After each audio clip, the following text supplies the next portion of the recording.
कल्पना कीजिए, यदि आप जीवन में कुछ भी ना करें, कोई निर्णय ना लें, कोई कर्म ना करें, क्या तब भी जीवन आगे बढ़ेगा?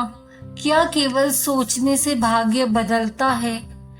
कुरुक्षेत्र की भूमि पर जब अर्जुन ने अपने हथियार डाल दिए, तब उन्होंने भी यही सोचा था कि मैं युद्ध नहीं करूंगा। लेकिन तब भगवान ने कहा, कर्म से भागना संभव नहीं है। कर्म किए बिना जीवन असंभव है और कर्म ही मोक्ष का मार्ग है। आज हम जानेंगे कर्म क्यों अनिवार्य है। क्या कर्म ही बंधन है या वही मुक्ति का मार्ग है? राम राम प्रिय भक्तों, भक्ति बीट्स में आपका स्वागत है। आज की कथा का विषय है कर्म क्यों अनिवार्य है। इस कथा से जुड़ने के लिए हमारे चैनल को सब्सक्राइब करें और इस कथा के अंत तक बने रहें।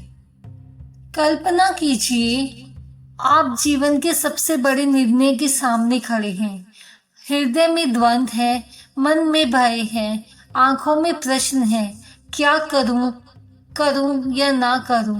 कुरुक्षेत्र की भूमि पर यही प्रश्न खड़े थे अर्जुन के सामने। एक ओर थे उनके अपने गुरु द्रोणाचार्य, पितामह भीष्म, बंधु बांधव, और दूसरी ओर था धर्म। अर्जुन के हाथ कांप रहे थे, गांडीव धनुष नीचे झुक चुका था। वह कहते हैं ना कि मैं यह युद्ध नहीं करूंगा। यह केवल एक योद्धा का वाक्य नहीं था, यह हम सब की मन की स्थिति है। जब जीवन कठिन होता है, हम भी कर्म से भागना चाहते हैं, लेकिन तब रथ के सारथी ने मुस्कुराकर कहा, हे अर्जुन, कर्म से भागना समाधान नहीं है। आज हम उसी दिव्य उपदेश को समझेंगे। कर्म क्यों अनिवार्य है? क्या कर्म ही दुख का कारण है या वही मुक्ति का मार्ग है? क्या कर्म बंधन है या वही ईश्वर की ओर जाने वाला सेतु है? आज का यह प्रवचन केवल ज्ञान नहीं है, यह आपके जीवन का दर्पण है। इसीलिए इस कथा के अंत तक बने रहे। प्रिय भक्तों, भागवत गीता के 3 अध्याय में स्पष्ट कहा गया, मनुष्य प्रकृति से प्रेरित होकर कर्म करता है। वह चाहे भी तो कर्म से मुक्त नहीं हो सकता।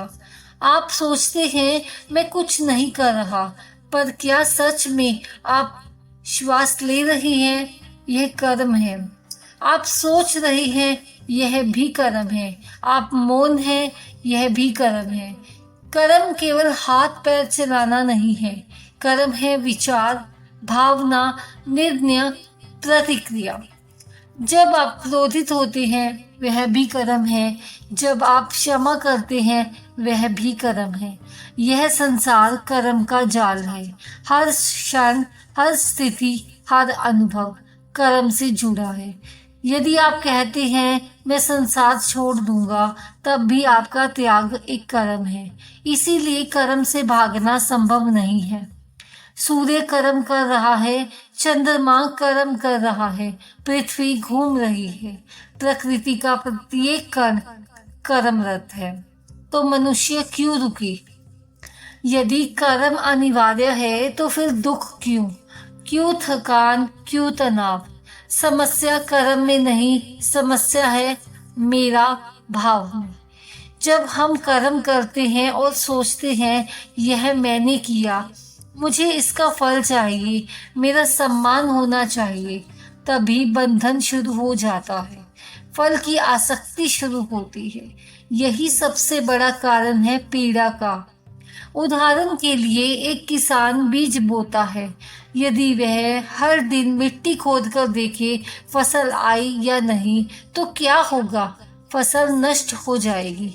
लेकिन यदि वह धैर्य रखे तो समय आने पर फल मिलेगा। इसी प्रकार कर्म करो, पर फल पर अधिकार मत समझो। जब आप परिणाम को नियंत्रित करना चाहते हैं, तभी चिंता जन्म लेती है और चिंता ही बंधन है। निष्काम कर्म का अर्थ है कर्म करो, पर स्वार्थ के लिए नहीं, कर्तव्य के लिए। क्या यह संभव है? हाँ, लेकिन साधना चाहिए। जब माँ अपने बच्चे की सेवा करती है, क्या वह फल की अपेक्षा करती है? नहीं, वह प्रेम से करती है। वही निष्काम कर्म है। जब आप अपने कार्य को पूजा समझकर करते हैं, तब कर्म पवित्र हो जाता है। निष्काम कर्म का अर्थ आलस्य नहीं है, यह कर्म की पराकाष्ठा है। यह वह स्थिति है जहाँ अहंकार समाप्त, अपेक्षा समाप्त, तुलना समाप्त हो जाती है और केवल कर्तव्य शेष रह जाता है। ऐसा व्यक्ति भीतर से शांत होता है। कर्म योग क्या है? आइए जानते हैं। जब कर्म और ईश्वर का सिमरन जुड़ जाए, वही कर्म योग है। कार्यालय में काम करना भी कर्म योग हो सकता है। घर संभालना भी कर्म योग हो सकता है। रसोई बनाना भी कर्म योग हो सकता है। शर्त क्या है? भाव बदलो। मैं कर रहा हूँ की जगह ईश्वर के लिए कर रहा हूँ, यही अंतर है। जब आप हर कर्म को अर्पण कर देते हैं, तब कर्म शुद्ध हो जाता है। कर्म योगी व्यक्ति संसार में रहता है, पर संसार उसके भीतर नहीं रहता। वह कार्य करता है, पर कार्य उसे बांध नहीं पाता। यही है कर्म की महिमा। भक्तों, गीता में एक अत्यंत रहस्यमय वाक्य आता है, कर्म में अकर्म और अकर्म में कर्म देखने वाला ही बुद्धिमान है। यह वाक्य सामान्य बुद्धि से समझ में नहीं आता। 3 शब्द समझिए। कर्म शास्त्र सम्मत कर्तव्य पूर्ण कार्य होता है। विकर्म होता है अर्ध मुक्त हानिकारक कार्य को कहा जाता है। और अकर्म क्या होता है? कर्म करते हुए भी कर्म के बंधन से मुक्त अवस्था को अकर्म कहा जाता है। विकर्म क्या है? जब कर्म स्वार्थ, क्रोध, लोभ या अहंकार से प्रेरित हो, वह विकर्म है। किसी का अपमान करना, छल करना, कर्तव्य से भागना, यह विकर्म है। विकर्म का फल निश्चित है, अशांति और दुख। अब आते हैं अकर्म क्या है। यह सबसे गूढ़ है। अकर्म का अर्थ आलस्य नहीं, अकर्म का अर्थ है कर्म करते हुए भी भीतर में मैं का भाव समाप्त कर देना। जब कर्ता भाव मिट जाता है, तब अकर्म बन जाता है। जैसे दीपक प्रकाश देता है, पर कहता नहीं है कि मैं प्रकाश दे रहा हूँ। सूर्य चमकता है, पर अहंकार नहीं करता।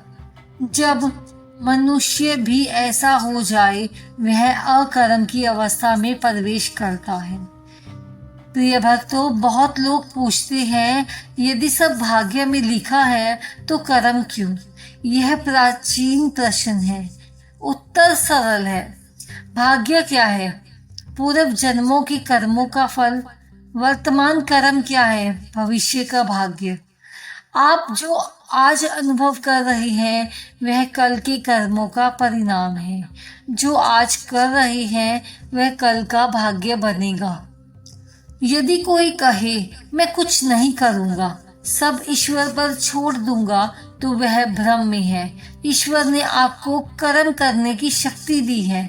कृष्ण ने अर्जुन से यह नहीं कहा सब मैं ही कर दूंगा। उन्होंने कहा तू उठ और युद्ध कर। यही कर्म का सिद्धांत है। भाग्य स्थिर नहीं है, वह कर्म से बदलता है। जो व्यक्ति पुरुषार्थ करता है, वही भाग्य को दिशा देता है। प्रिय भक्तों, कर्म का सबसे महत्वपूर्ण पहलू है सब धर्म। अब सब धर्म क्या है? जो कर्म आपकी प्रकृति, आपकी क्षमता और आपकी जिम्मेदारी के अनुसार हो, वही सब धर्म है। अर्जुन का सब धर्म क्या था? उसका सब धर्म था क्षत्रिय होना। यदि वे युद्ध से भाग जाते, तो वह त्याग नहीं अधर्म होता। इसी प्रकार शिक्षक का सर्व धर्म शिक्षा देना है। माता का सब धर्म पालन करना है। चिकित्सक का सब धर्म उपचार करना है। सर्व धर्म से भागना भीतरी अशांति को जन्म देता है। गीता कहती है, दूसरे का श्रेष्ठ कर्म करने से अच्छा है अपना साधारण कर्म करना। क्यों? क्योंकि सब धर्म आत्मा के अनुकूल होता है। जब आप अपने स्वभाव के विरुद्ध जाते हैं तब भीतर संघर्ष होता है। सब धर्म का पालन ही कर्म योग की नींव है। अब प्रश्न उठता है, यदि कर्म बंधन बन सकता है तो मुक्ति कैसे मिली? उत्तर, कर्म से ही। यह विरोधाभास नहीं है, यह गुड़ सत्य है। जब आप कर्म करते हैं बिना अहंकार के, बिना लोभ के, बिना फल की आसक्ति के, तब वही कर्म शुद्ध हो जाता है। भगवान स्वयं कर्म करते हैं, उन्हें कुछ प्राप्त नहीं करना, फिर भी वे सृष्टि का संचालन करते हैं। क्यों? ताकि संसार संतुलित रहे। यदि ईश्वर भी कर्म ना करे तो सृष्टि रुक जाएगी। इसी प्रकार यदि मनुष्य भी कर्तव्य छोड़ दे तो समाज विघटित हो जाएगा। मुक्ति का अर्थ कर्म त्याग नहीं है। मुक्ति का अर्थ है कर्म में रहते हुए भी भीतर स्वतंत्र होना। जैसे कमल जल में रहता है पर जल से अछूता रहता है, वैसे ही कर्म योगी संसार में रहता है पर बंधता नहीं है। अर्जुन ने अंत में क्या किया? उन्होंने युद्ध किया, पर वे भय से नहीं, अहंकार से नहीं, क्रोध से नहीं, धर्म के लिए लड़े। उनका मन शांत था क्योंकि जब वो जानते थे कि मैं केवल निमित्त हूँ। जब मनुष्य स्वयं को निमित्त समझ लेता है तभी कर्म मुक्ति का साधन बन जाता है। यही था इस कहानी का सार। प्रिय भक्तों, आज हमने केवल शास्त्र नहीं सुना, आज हमने जीवन का दर्पण देखा। हमने जाना मनुष्य कर्म से बच नहीं सकता। प्रकृति हमें कर्म के लिए प्रेरित करती है, फल की आसक्ति हमें बांधती है और निष्काम भाव हमें मुक्त करता है। अब मैं आपसे एक प्रश्न पूछती हूँ, जब अगली बार जीवन में कठिन परिस्थिति आएगी, आप क्या करेंगे? भागेंगे या अर्जुन की तरह खड़े होंगे? कुरुक्षेत्र केवल 5000 वर्ष पहले नहीं था, कुरुक्षेत्र आज भी है। हर घर में, हर मन में, हर निर्णय में। जब आपको सत्य बोलना हो वही कुरुक्षेत्र है, जब आपको कर्तव्य निभाना हो वही कुरुक्षेत्र है, जब आपको अपने स्वार्थ और धर्म में से चुनना हो तो वह भी कुरुक्षेत्र ही है। और उस क्षण आपके भीतर भी वही दिव्य वाणी गूंजती है, उठो और अपना कर्म करो। यदि आप सोचते हैं मैं साधु नहीं हूँ, मैं ध्यान नहीं कर पाता, मैं जंगल नहीं जा सकता, तो सुनिए, आपको जंगल जाने की कोई आवश्यकता नहीं है। आपका घर ही तपोभूमि है, आपका कार्यस्थल ही साधना स्थल है। जब आप ईमानदारी से काम करते हैं वह कर्म योग है। जब आप माता पिता की सेवा करते हैं वह कर्म योग है। जब आप अपने बच्चों को संस्कार देते हैं वह कर्म योग है। जब आप किसी दुखी को सांत्वना देते हैं वह कर्म योग है। कर्म त्यागने में नहीं, कर्म को पवित्र बनाने में मुक्ति है। आज से भक्तों एक संकल्प लें, मैं कर्म करूंगा पर फल की चिंता कभी नहीं करूंगा, क्योंकि फल का स्वामी मैं नहीं हूँ। जब आप परिणाम को छोड़ देते हैं तो मन हल्का हो जाता है, चिंता कम हो जाती है, नींद गहरी हो जाती है और भीतर शांति जन्म ले लेती है। यही गीता का गूढ़ रहस्य है। जीवन में सब कुछ बदलता है, धन बदलता है, संबंध बदलते हैं, परिस्थितियां बदलती हैं, पर एक चीज स्थिर रहती है, आपका कर्म। आपके कर्म ही आपके साथ चलते हैं, कर्म ही आपका भविष्य बनाते हैं, कर्म ही आपका चरित्र गढ़ते हैं और कर्म ही आपको ईश्वर के निकट ले जाते हैं। प्रिय भक्तों, यदि आज आप अपने भाग्य को दोष देते रहे तो आज से कर्म को अपनाइए। यदि आज तक आप परिणाम से भयभीत रहिए तो आज से प्रयास पर ध्यान दे दीजिए। यदि आज तक आपने कहा मेरे साथ ऐसा क्यों हुआ, तो आज से कहिए मैं इससे क्या सीख सकता हूँ। यही परिवर्तन है, यही जागरण है, यही गीता का संदेश है।